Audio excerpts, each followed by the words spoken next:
Assalamu alaikum and welcome to the special broadcast coming to you from Oasis House.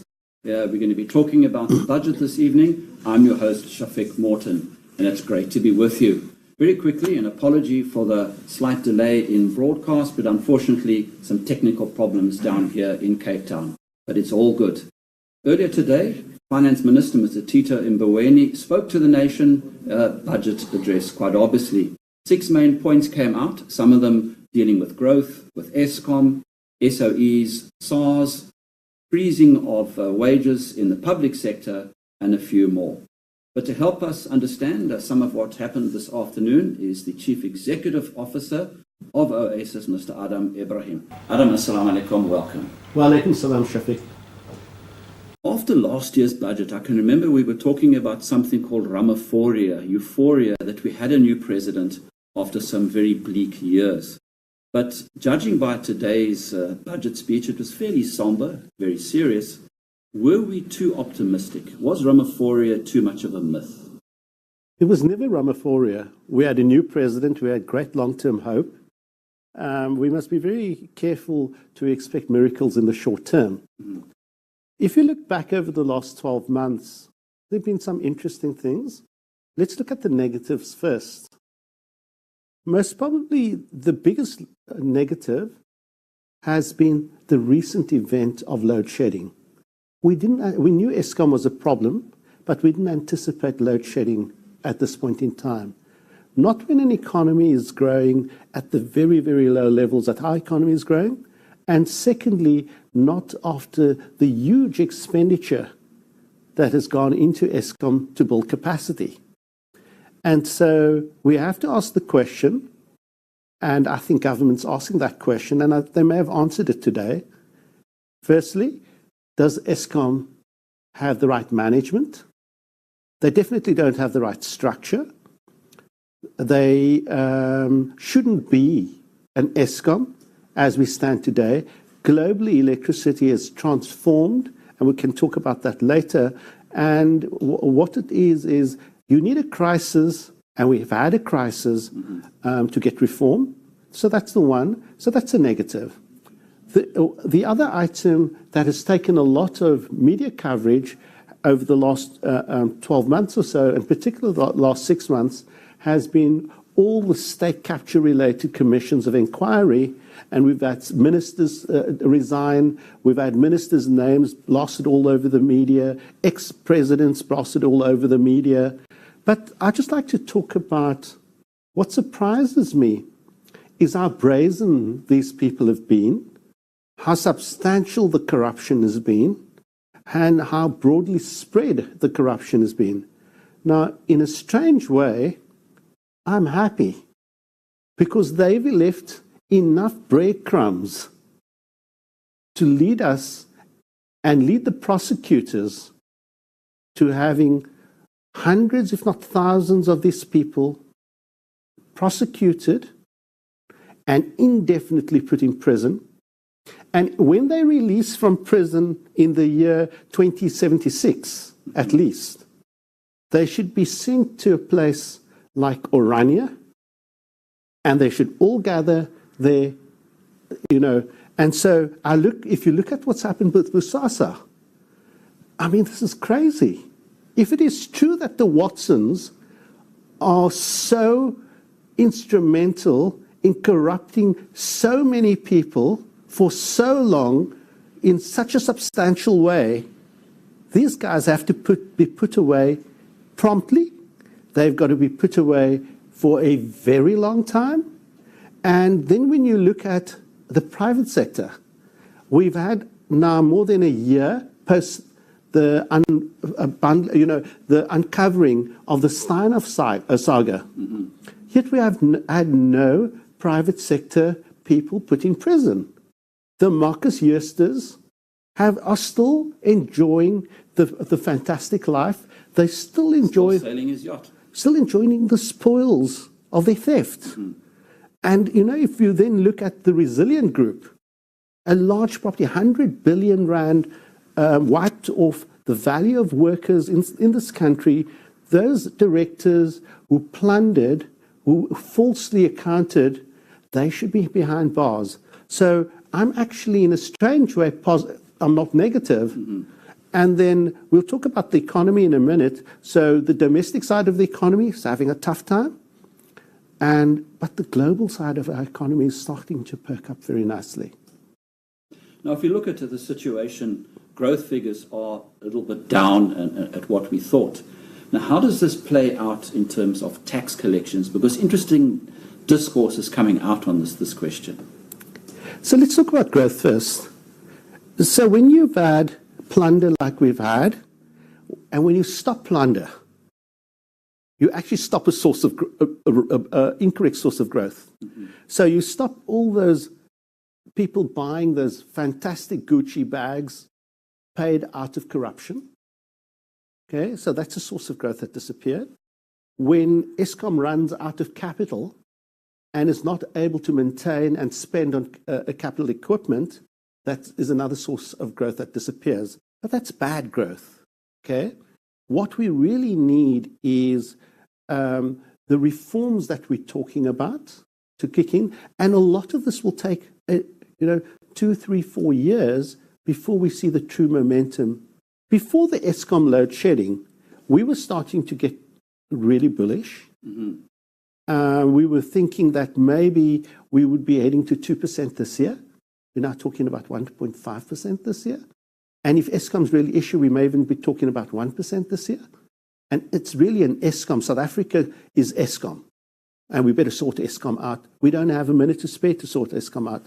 So when you look at the domestic side of the economy, the consumers have had higher taxes, had higher fuel bills, have had higher electricity bills, have had higher security bills, they've had higher education bills. Surprise, surprise, the consumer is very concerned, very conservative. So consumer debt has come down, people are spending less. And when confidence returns, we will see a turnaround in the consumer and the domestic side of our economy. So if you look at the impact, you've had a company like Edgar's on its knees, again being sorted out, and will have a profound effect on the retail sector. And so when we look at the domestic side of the economy, we should anticipate a tough 12 to 18 months. And this budget actually reinforces that a bit. And then when you look at the export side of our economy, there's something grand happening there.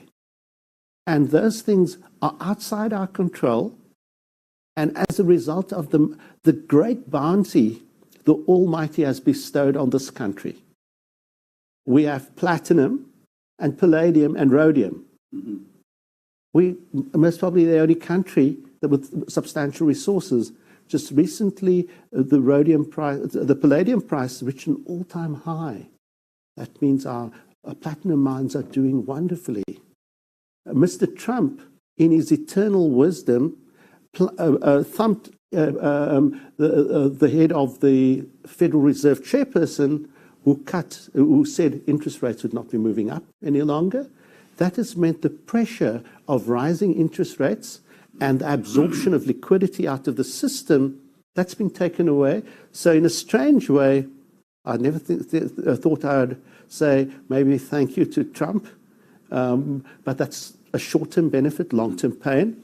But let's go on to the misery of others and the benefit for ourselves in the export side. So you've had the tragedy in the dam, the mine dam that burst in Brazil.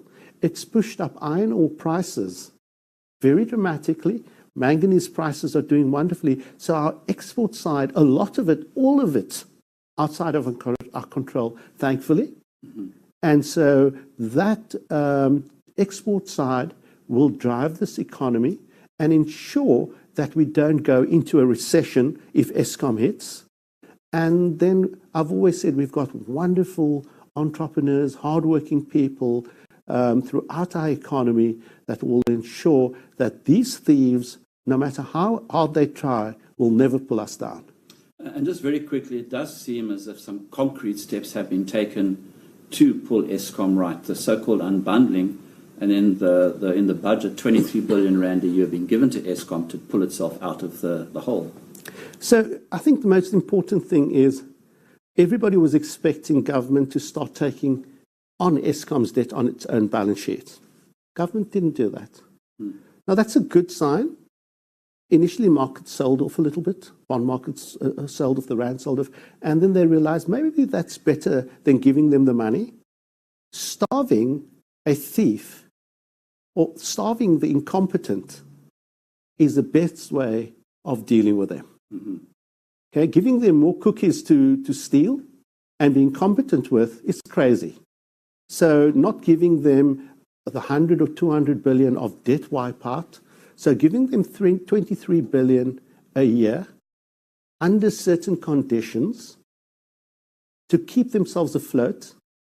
Because remember, Eskom's got this fantastic accounting. They're spending more than what they're earning. And to keep the lights on in the country, we as South Africans are going to be giving Eskom 23 billion a year more. This is before our electricity tariffs go up.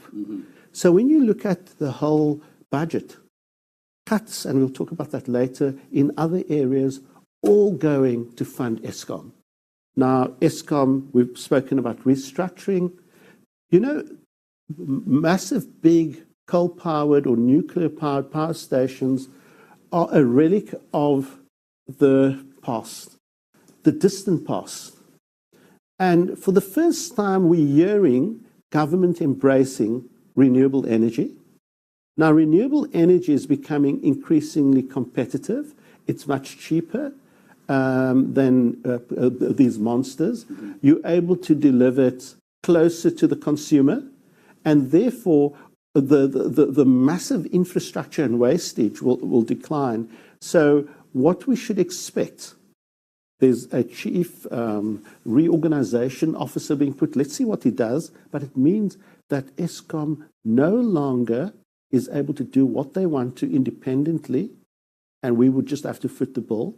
Government has also appointed external advisors to assess the situation in Eskom. They don't believe management.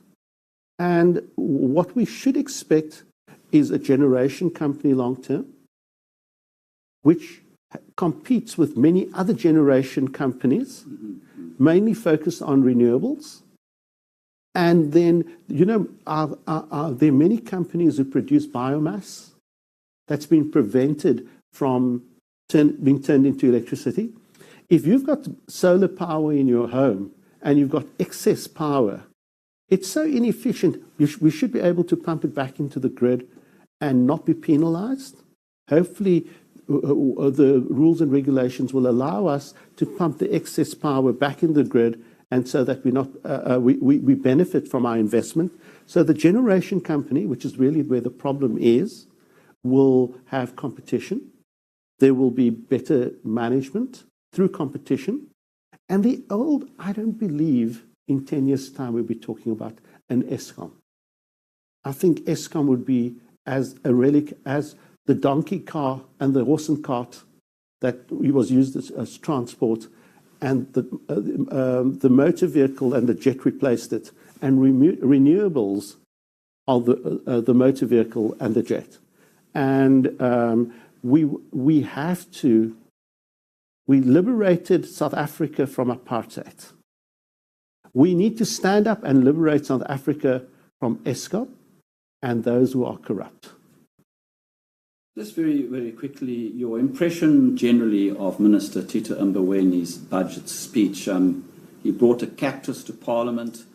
He gave us some symbolism. He gave us something from the Bible, a bit of poetry, and a bit of this and a bit of that. He's a stylish guy, isn't he? I think those symbolisms are important. And he referred us to the times of plenty. And, you know, the times of plenty, then Minister of Finance brought plums. He brought apples and plums one year to the budget. You know, that the economy was really in a good space. Yeah, that was the Trevor Manuel era. Yes. And I think he reminded us that we got there through putting in hard work, being bold, having leadership. And I think if we look forward, there is a very, very good chance that taking the tough medicine that we have, importantly, I'm going back to the first part of my We need to put the corrupt seriously behind bars. We need to make sure that there's pain being felt so that the next person who's potentially corrupt thinks 20 times before it makes a corrupt decision. So we need to increase the cost of corruption. So Tito, I think it was quite somber, but it delivered quite interesting messages. It did. Mm. So one of those messages was the reform in Eskom. Also, secondly, the reorientation of government expenditure. And this surprises me or not doesn't surprise me. When the going gets tough, you can actually reprioritize. But that reprioritization should have come to the taxpayer as lower taxes. Okay. Unfortunately, 23 billion a year goes to Eskom. And those reorganizations and restructuring of the expenditure side of the economy, of government expenditure, twofold. Firstly, elected officials like parliamentarians, state-owned enterprise officials, there'll be a cap on their salary increases. And secondly, certain positions will be frozen. And that saves a huge amount of money going forward. Then about 30,000 old guys in the army force. I mean, we have an army that is so above the average age of a normal army. Geriatric, you're being kind. Yes. I mean, the Dad's Army. Yeah, I think there was a movie called Dad's Army, and that's what we have.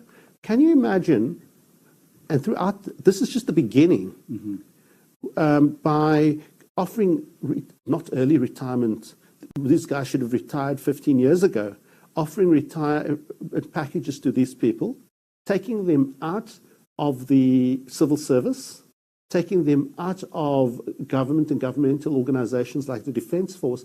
Can you imagine what energy that releases? That releases a tremendous amount of young people to come through and take those positions. So not only is there cost saving, but there's a release of energy. So we're quite excited about that. But all of that, unfortunately, goes to Eskom. Yeah. Very quickly, the old people retiring, we know that the public service is going to shrink. But at the same time, is this going to offer slightly more employment opportunities for young people? Because young people are the ones who are unemployed. Sure. So there's been a big investment in education. Education is one of the biggest expenditure items.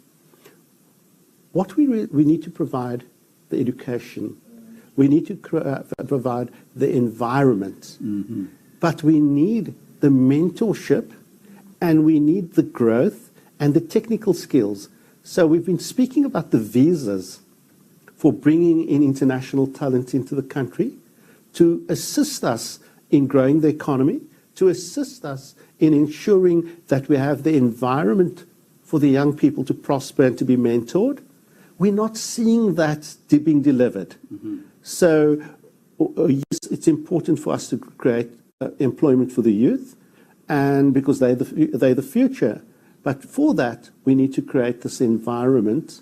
Now, retiring some people will create positions so that if somebody retiring at the age of 65 and being replaced with somebody at 25, firstly, at much lower costs and much greater energy.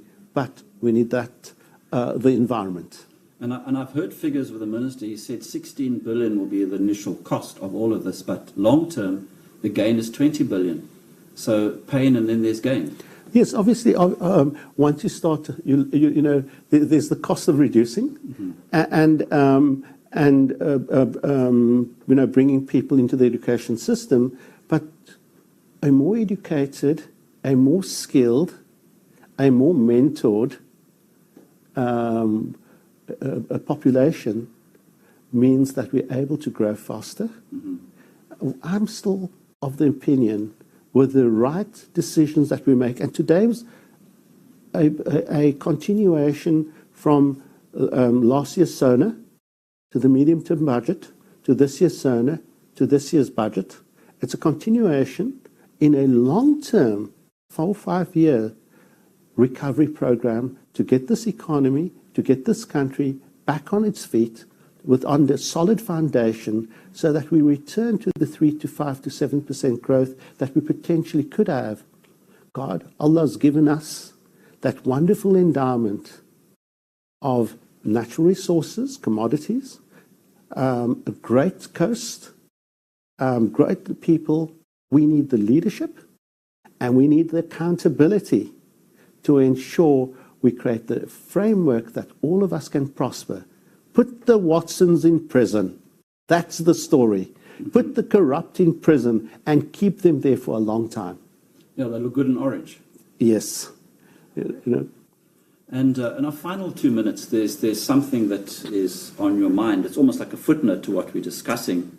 This is more of a social issue. I would regard it as a socio-economic, religious issue.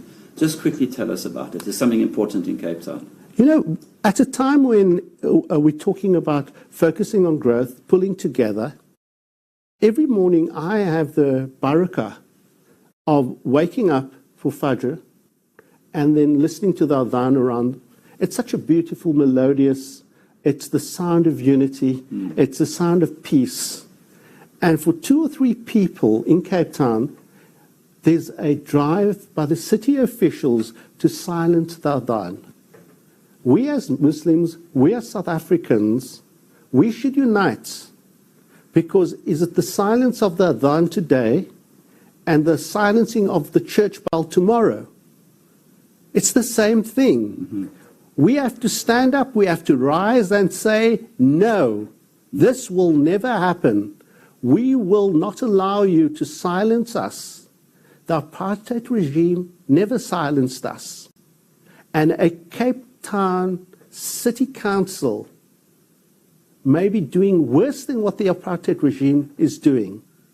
At a time when we have liberation, at a time when we have freedom, we should not allow, as all South Africans, we have to unite to protect our symbols and our sounds that make us a unique rainbow nation.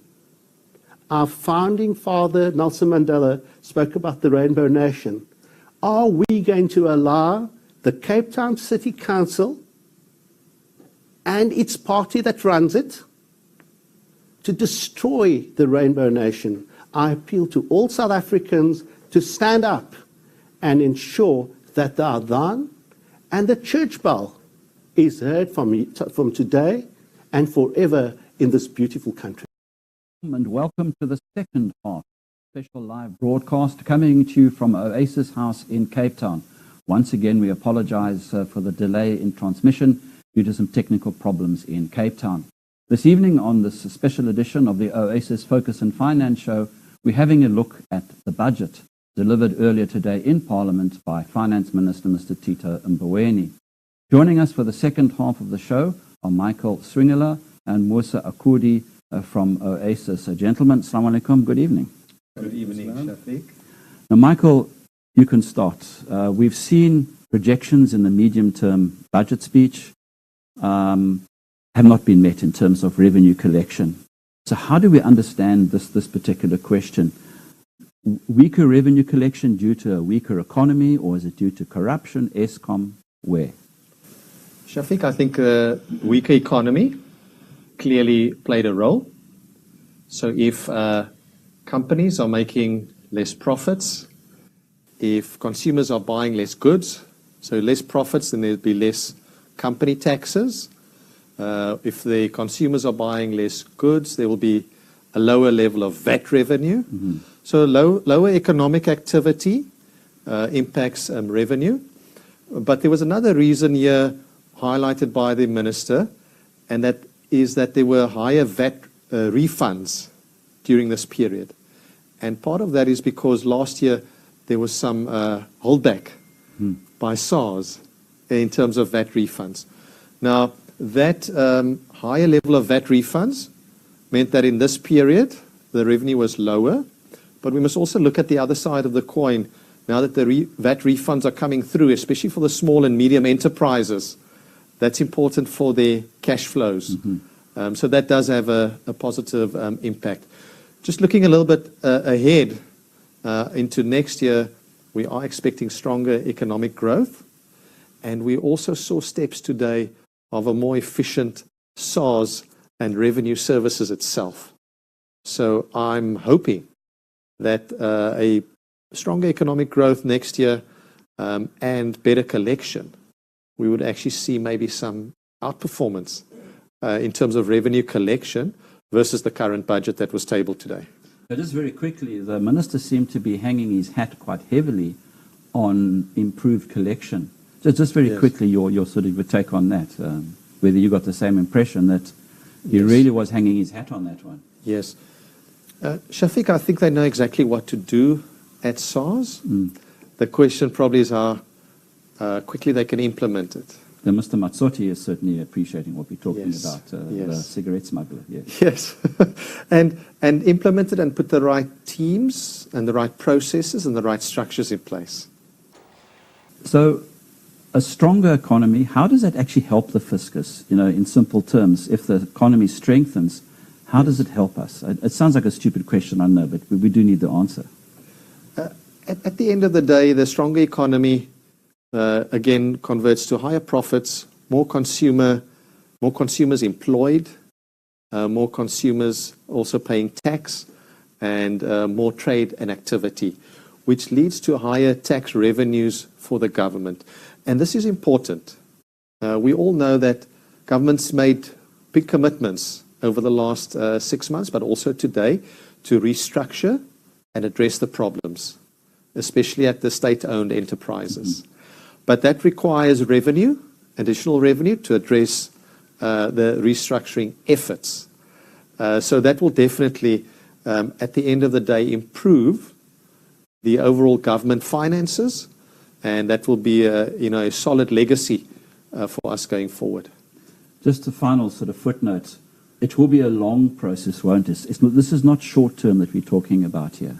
Yes, Shafiq, I think if we just look at the two big areas that they focused on SARS and improving the efficiency and the effectiveness of collecting taxes, I think that will happen quite quickly.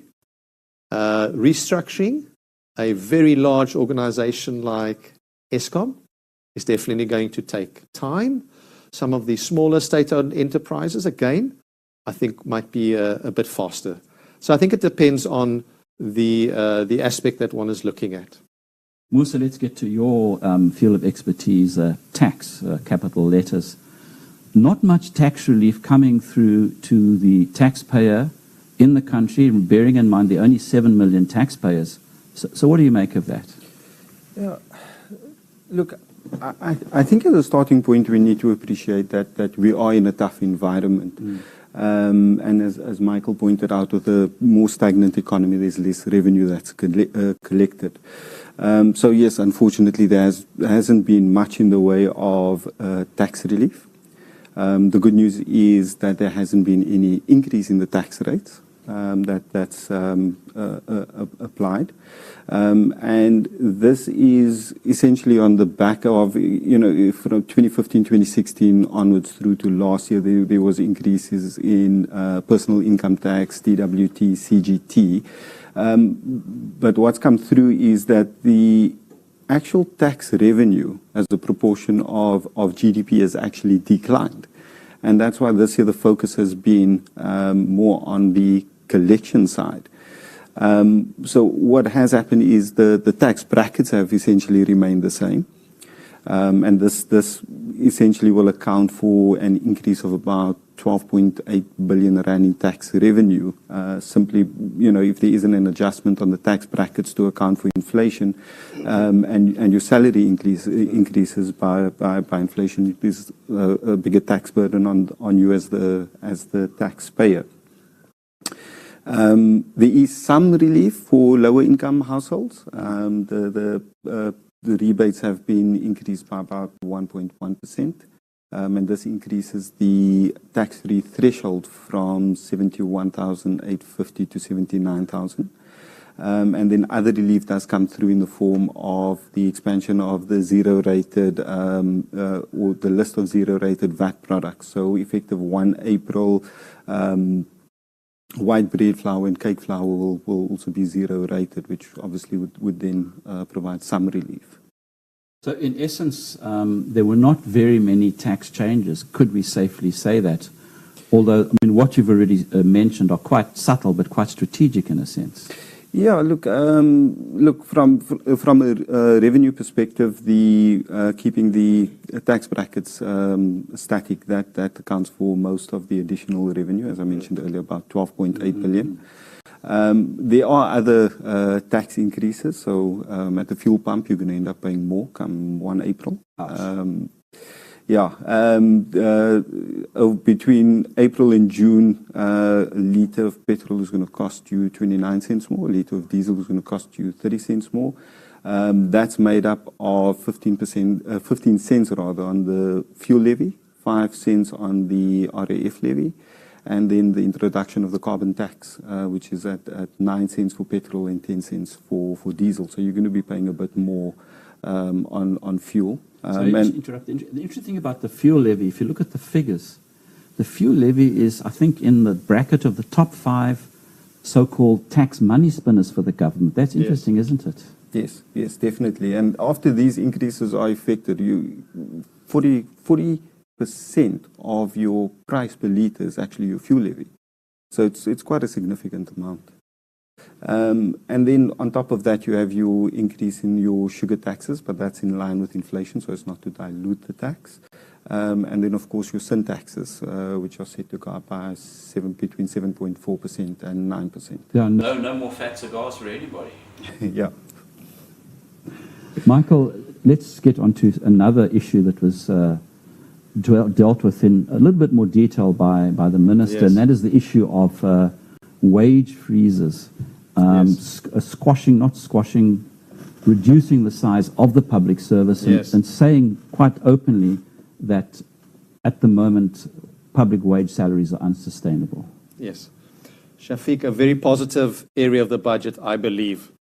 And it has been put forward by the ministers of finance for the last 2 years that as a country, if you look at all this revenue that comes into the government, a lot, close to half of that is going towards wages. And more of it needs to go to investment.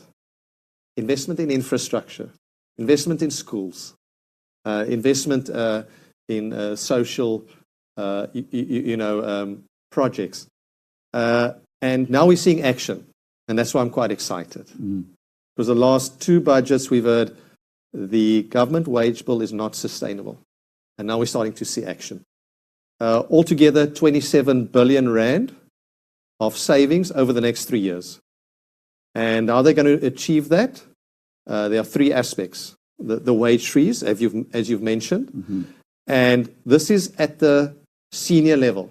So that's where the most amount of money has been going. Yes. So it's at members of parliament, members of provincial legislation, and then also your executives of the state-owned enterprises.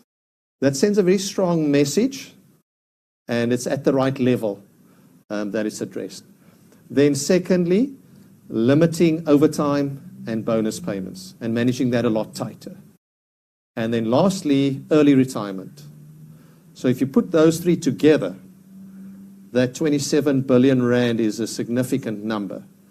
And it funds a large portion of the additional support that will be provided to Eskom to make sure that our electricity infrastructure is maintained and is kept up to the right technical standards so that the economy has reliable service. So this is a very excited part. I think it's a start of addressing the expenditure side.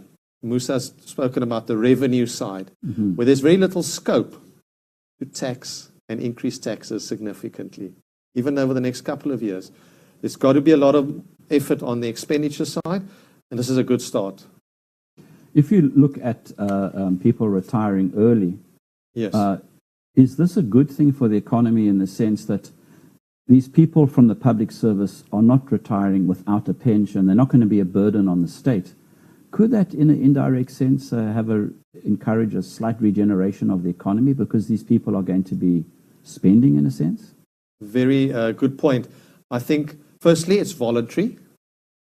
So government's providing that opportunity for members that have had a long career, that are close to retirement.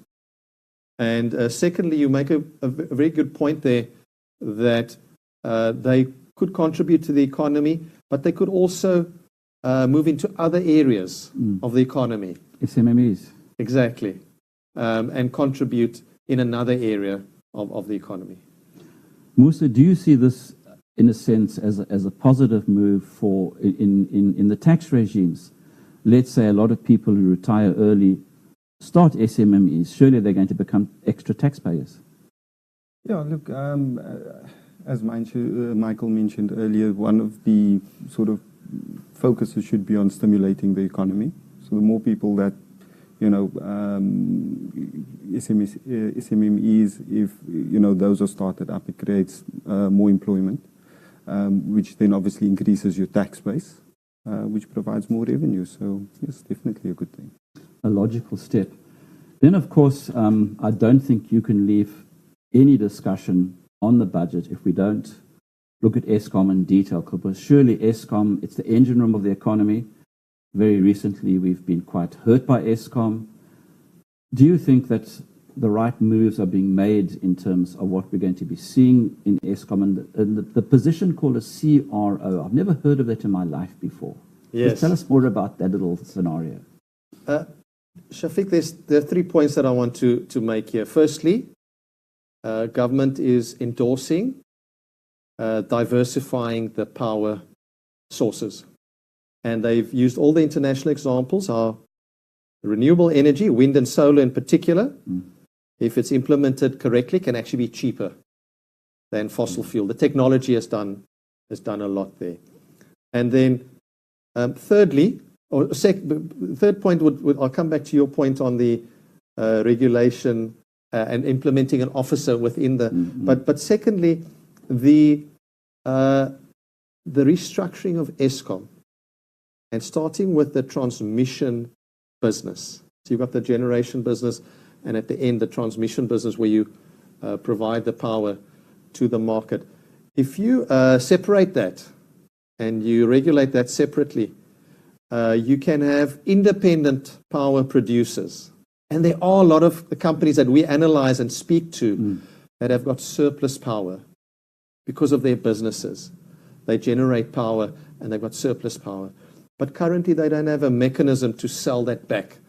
Now, if you have a separate transmission business that can contract with the market, you're going to get more renewable energy, and you're going to get more alternative power producers providing energy into the system.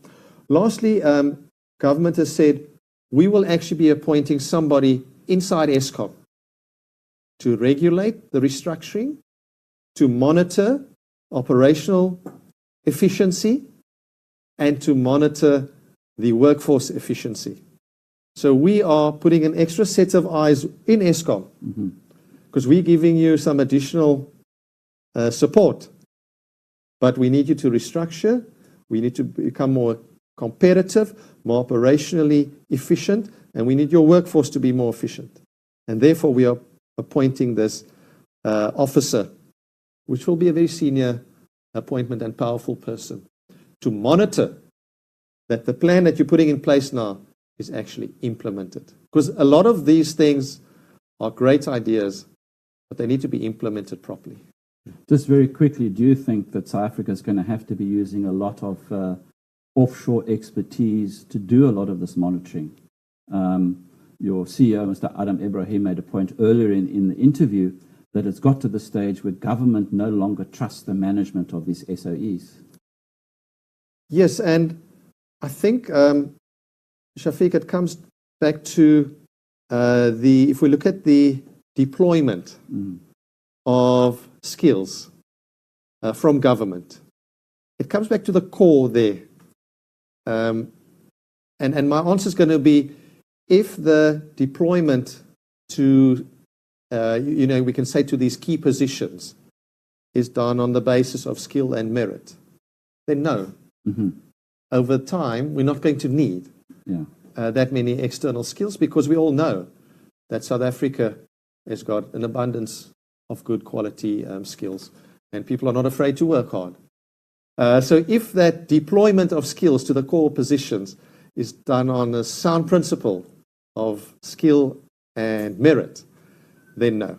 If it is a deployment based on your, in terms of your career politically, then what we've seen in the last couple of years is that you don't get the appropriate skills at the right level.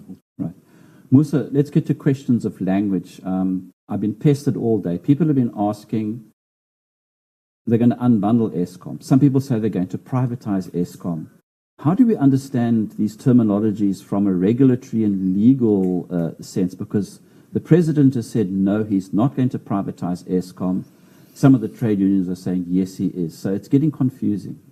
Look, my understanding is, as Michael mentioned earlier, that it's going to be a split of Eskom into three sort of operating entities, but they're all going to be held under Eskom Holdings. So, I mean, to my mind, that doesn't indicate a privatization. Eskom would still be there, sort of the parent company, which would be still an SOE, and that would then hold the three entities. If we look at, Michael, at other aspects of the budget, there were like some little tidbits that were added on, one of them being money for arts and culture. Yes. I've never seen this coming up in the budget in such a sort of a dire circumstance, but here it was mentioned, I think 3.5 billion going towards arts and culture. Can you read any significance into this? No, Shafiq, I think that's always been there in the detail. I'm not sure exactly why it's been elevated. We've seen all the, the same trends in terms of the focus. We must remember that we are still in South Africa, a population where the income dispersion is very wide. There's still a very significant duty on government and all of us in business to make sure that we take all our South Africans along in terms of growing the economy and also sharing. So those areas of education, social, and arts and culture, they've always been there, and I don't think that's a major shift in policy. All right. Moosa, in terms of tax, how important is it that the government gets the tax base up from 7 million? I can't believe we've got 7 million taxpayers who subsidize 17 million people on social welfare, and then on top of that, they've got to pay for Eskom. Yeah. Look, the tax base is obviously of vital importance, and increasing that, and I think that is why sort of the largest allocation on spend is to the learning and culture sector, which has been allocated approximately 24.1% of the consolidated expenditure. I think also you'll recall obviously last year there was the rollout of the bursaries for higher education and TVET colleges. It's anticipated that this year that bursary funding will essentially sponsor 1.3 million undergraduate students and approximately 1.5 million vocational students at vocational colleges, which obviously allows more people entering into the qualified people entering into the labor force and the workplace, which again increases your tax base. But Shafiq, the important thing there that I would want to see is that a lot of the money is going into education, but there needs to be an overall, like we've got this national development plan. We need to go into the detail of which industries can South Africa be competitive, very competitive in. In other words, you're saying there should be a prioritization, and if you, for example, a country needs engineers, we need to send engineers to university and not sculptors. And an overall game plan to say, in these 4 or 5 sectors, we are going to be world-class and we are going to be competitive, and that is where we want to create jobs. Because at the end of the day, growing the 7 million tax-paying base is all about growing jobs. So it's providing policy certainty. It's about a more effective government that we've spoken about. It's about the effective state-owned enterprises. But then it's also more focused on which industries are we going to be leaders on. You can't be leaders in all areas, but focus on those areas and make sure that the private sector comes in and creates the jobs. Provide that environment for the private sector to do it. How important is the private sector, public sector relationship? We've seen the President laying great emphasis on it, and surely that's part of the key to our future economic success. Extremely important. It's extremely important. But for that to be successful, you need business confidence, you need policy certainty, you need an effective government, and we need a plan. A 5-year plan, a 10-year plan, a 20-year plan, and even a 50-year plan. Moosa, do you think that the National Development Plan has been a bit ignored because of all of the things that we've been going through, and that we actually need to get back to it because there's interesting stuff in the NDP, but we seem to be ignoring it? Yeah, look, it has been ignored, and I fully agree with you. There needs to be renewed focus on that and an implementation of that plan. And when we look forward, we've heard that Moody's might hold back. I think 28th of March, we come up on the red carpet before these ratings agencies. What's your gut feel right now after the budget in terms of what's been delivered and looking at whether we go up or down in terms of junk status? Shafiq, I think we've seen a very strong commitment from government to sort out the problems. And not only to put forward an intention, we are starting to now see action to sort out the problems. And I think that goes a long way.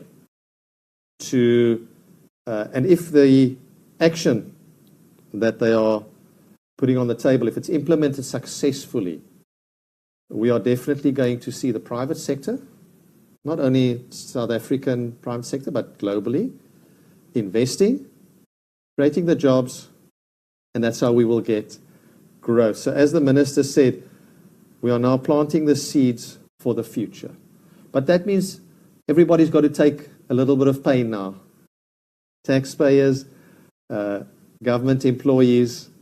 It's been a tough budget for everybody, but we are planting the seeds for the future. Moosa, Akoodie, a final question. What is your big takeaway from this budget, as long as it's not a hamburger? Yeah, look, the budget was tough, and I think what government has tried to do is to focus on curbing expenditure rather than increasing the taxes. So I think we're headed in the right direction, and yeah, I think we'll definitely reap the benefits of the seeds we sow in future. And as I say in the classics, the glass is half full. Michael Swingler and Moosa Akoodie, thanks for chatting to us. Thank you. Thank you very much.